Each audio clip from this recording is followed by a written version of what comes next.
Hello everyone, how are we all doing? Yeah, today's one is a bit special. I hope you are feeling me from your other end. I hope today was good. I hope the week was good. Okay, this is a very important one and I want you to really pay attention. Hey babe, pioneers die. Pioneers don't just die, they die quickly. So just come along and let's discuss a bit on this journey, but have it at the back of your mind.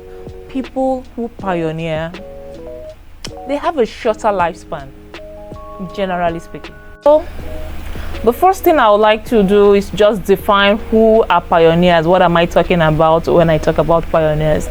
Nothing to be scared about, because most of the time, if you are born in my generation and after, you are very unlikely to be a pioneer. So let's look. A pioneer is the first person to explore a new thing, something that's never been done before, a new method, somebody who is getting into a brand new territory, somebody who is getting into an unexplored area. And I know you might be thinking, I'm the first to do da. No, maybe you are the first in your village.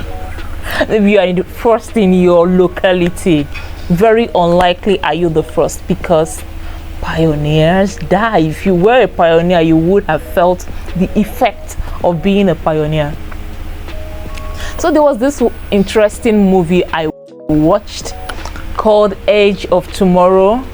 In fact, I didn't watch it very recently, but I watched it all the same, and it was near terror, near horror, but it was the story of, I think, Tom Cruise. Tom Cruise is a popular actor, guys, and he had to be coming into an alien space. In this alien space, what he had to do was to fight with the aliens to stop them from taking over the world.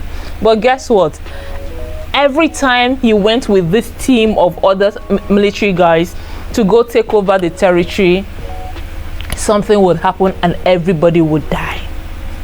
But in that movie, Tom Cruise kept on reincarnating, and so he would come back, and then when he was coming back, the first time he came back, he noticed that the same thing was repeating itself leading up to the moments of his death, and he would die. You can guess it. By the third time or fourth time that he was reincarnating, he knew what was going to happen next. He knew who was going to talk next, who was going to raise their hands next. He knew the sequence of everything that was happening, and this kept repeating. And because he now had an idea of how he was going to die, he would just, dodge a bullet or dodge one of the aliens coming, or hide because he knew that an alien was coming.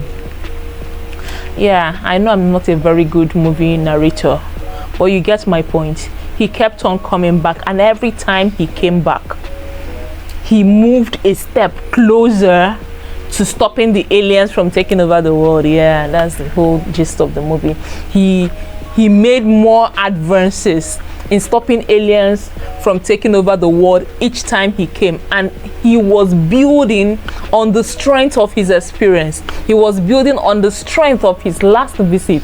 He was building on the strength of what he had done in the past each time he came, until he had some partnerships, blah blah blah blah blah, and they took over the aliens, and they lived happily ever after. Guess what? You have just one life. One.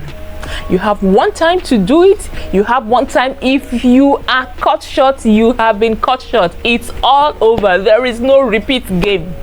You don't get to come back and have the memory of how it went down the first time so that you can live your life better. That is not your case. You have just the one life. So before you go on to start, entering paths that have never been opened before, testing out ministries that you have not seen an example of, hearing calls that nobody has heard. One, you get one time to do it, and you don't get to do it again. What am I saying? Why do you need to find out what has been found? Why do you need to go plow a road that has already been opened? The reason we go to school and all of that is to learn what is, right? To learn how to do things, to condition our minds to say that when you stand up, this is where to move. When you are walking, this is how to go. That's what school is for. In the same vein, when you have discovered a passion, a calling, a ministry, when you have found something that you know this is what you were meant to do, it's been done, baby. It's been done. Somebody has done it before. You don't need to go find what is already available. The second reason you must be aware that you have one life is that you are a steward of this life, by the way. Why go live it carelessly? I hope you do know that the life you live is a gift. I hope you do know that your path in life is ordained, that there is something for you to do. So don't go squander your life away trying to, just be an explorer, just go be adventurous, just go try something. Nobody has walked on water since Jesus, so why don't I be the person who invents walking on water? And without checking to see if there's been some technology that allows us to walk on water, you say, you know what, I'm going to test it out, and then die needlessly. Why? Your life is a gift. Be a good steward of that gift. Don't squander it. And now I come to the main test. So there's this lady in the Bible called Ruth, and Ruth is one boss babe. Because you know what, Ruth got back from this place where she had been with her husband and her mother-in-law, and they got back to Israel where they were from. And Ruth was like, okay, let me just go to the farm and figure out if I'm going to, let me just go and hustle and see what I'll make out of it today. And while she was on the field, she came in contact with someone called Boaz. And we know, yes, we know, because we are Christians, that Boaz is an exemplification of the Holy Spirit, of Christ himself. And Boaz, after discovering who she was, says, you know what, my daughter, you will hear me. That's Ruth chapter 2 verse 8. Say, you will hear me, won't you? Don't wander away. Don't go trying every field. Don't go to another field. Here are my women. Can you see my maidens? Can you see the women working for me? Put your eyes on the field where they go. Stay close to them. Reap where they are reaping. Don't go to another field.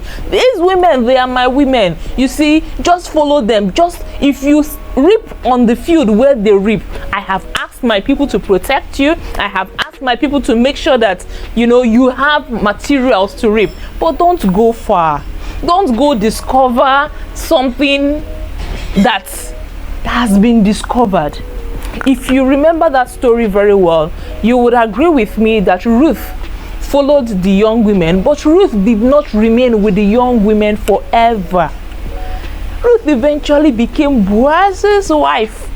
We know very well that Ruth eventually became the landlady. She did not stop at following the women. So did Ruth discover undiscovered lands? Did she enter fields that were not yet entered by the women? We know that she did.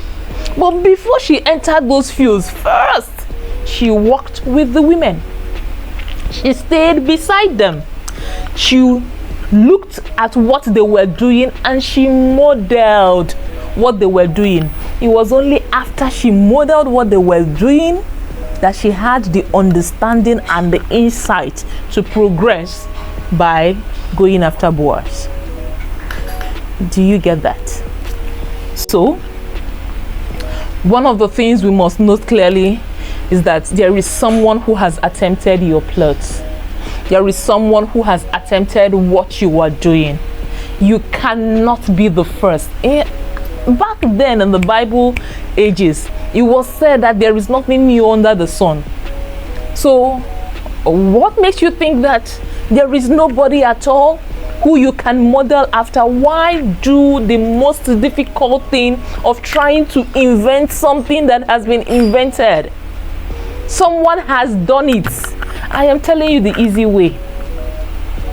Just look for someone who has done it. And honestly, if you live your life simply modeling what is already available, you will go far.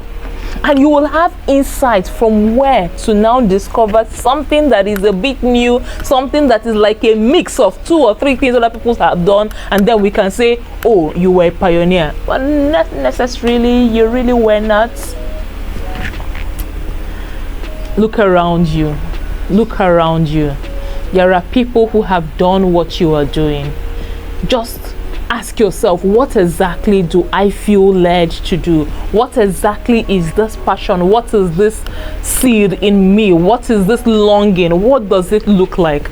Yes, sometimes you may not know exactly what it looks like, but you know that there is something different, a bit different, that you have been called to do. The first step is to look around you. Look within your zone. To an extent, somebody has started doing it.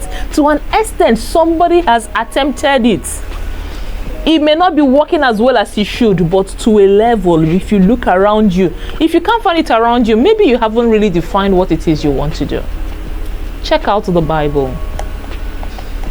There is someone whose prototype you are in the entire Bible. And when you do that, don't get stuck looking for a female character, a male character. Just look for the spirit. And this is purely spiritual, so you will need help. You will need the spirit to lead you with this one. And so I'm not going to dwell too much of it, but look at the Bible, what you are trying to do, the ministry you feel led to, the passion in your inside. There is a character in the Bible, or a mix of characters, of which you are a prototype. Okay? Books. That is another place where a lot have been written by people who tried what you are trying now.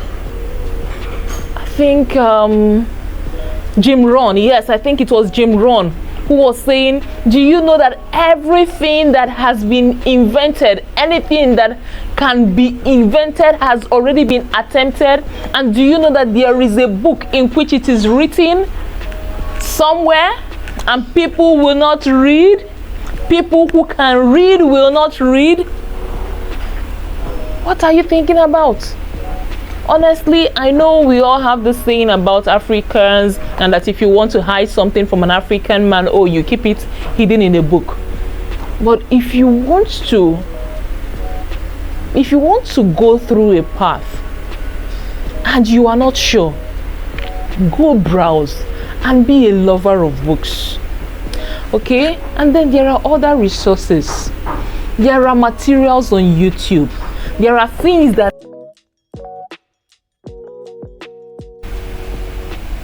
so you may want to say, I have the specifics, I have an idea of what exactly it is that I am to do, but the way I feel it, I don't see anywhere where it has been done. I have this sparkling brand new idea, never been done before, and there's no template.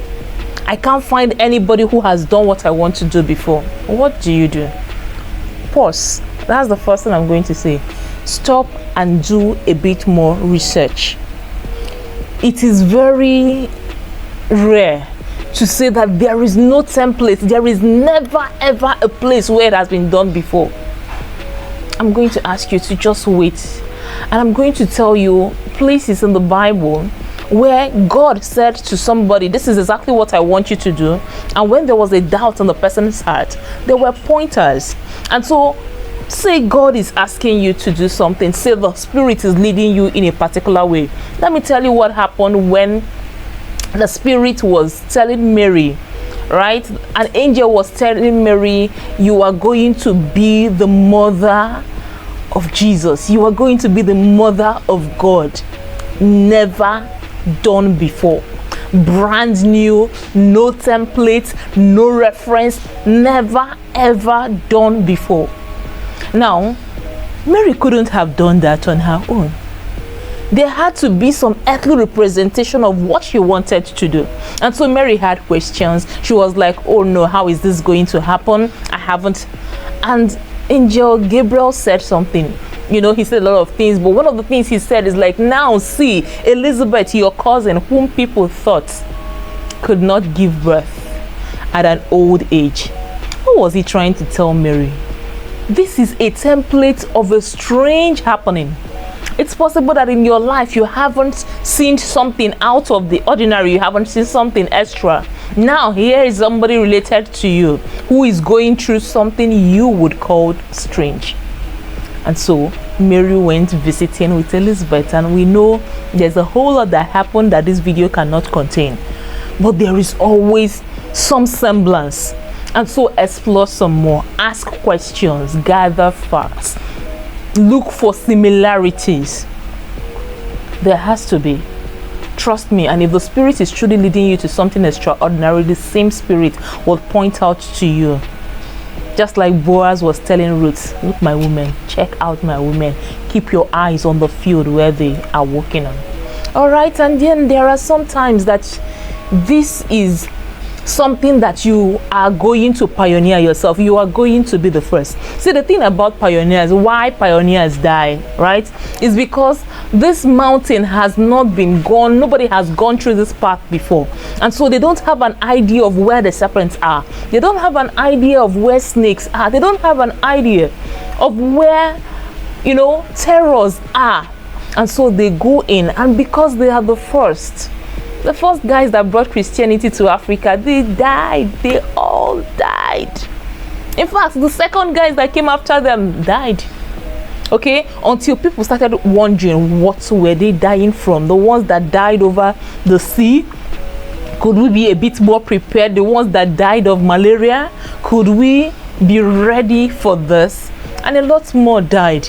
And now you and I can stand on the road and preach Christ everywhere. Somebody had to go pioneer that.